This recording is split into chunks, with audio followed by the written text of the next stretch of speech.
نفسك تبدأ في مجال البرمجة ومش عارف تبدأ منين، فالفيديو ده ليك. هقول لك على خطوات بسيطة هتساعدك تدخل مجال وتبقى مبرمج محترف. يلا نبدأ. أول خطوة هي إنك تختار لغة البرمجة، وما تضيعش وقتك في التفكير كتير في لغات البرمجة.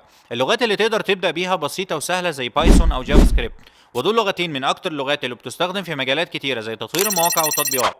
تاني خطوة ابدأ بكورسات اونلاين. في مواقع كتيرة زي يودامي، كورسيرا، وفري كود كام. هتلاقي كورسات للمبتدئين بتمشي معاك خطوة بخطوة، بس أهم حاجة ركز على إنك تفهم الأساسيات الأول زي المتغيرات والكونديشن واللوبس. والخطوة رقم 3 يا بطل التطبيق. البرمجة مش حاجة تتعلمها بس من الكتب أو الفيديوهات أو حتى المقالات، لازم تجرب بنفسك. خطوة رقم 4 انضم لمجتمعات البرمجة. الإنترنت مليان مجتمعات زي ستاك أوفر فلو أو جيت هاب أو حتى مجموعات على فيسبوك ولينكد إن، لأنك لما تلاقي نفسك واقع في مشكلة هتحتاج انك تسأل وتستفيد من خبرات الناس اللي سبقوك. واخيرا اعمل مشاريع صغيرة. المشاريع الصغيرة مهما كانت بسيطة زي مثلا تطبيق على حاسبة او موقع شخصي، المشاريع دي هتديك ثقة وهتشوف بنفسك ازاي اللي انت اتعلمته بيتحول لمنتج حقيقي.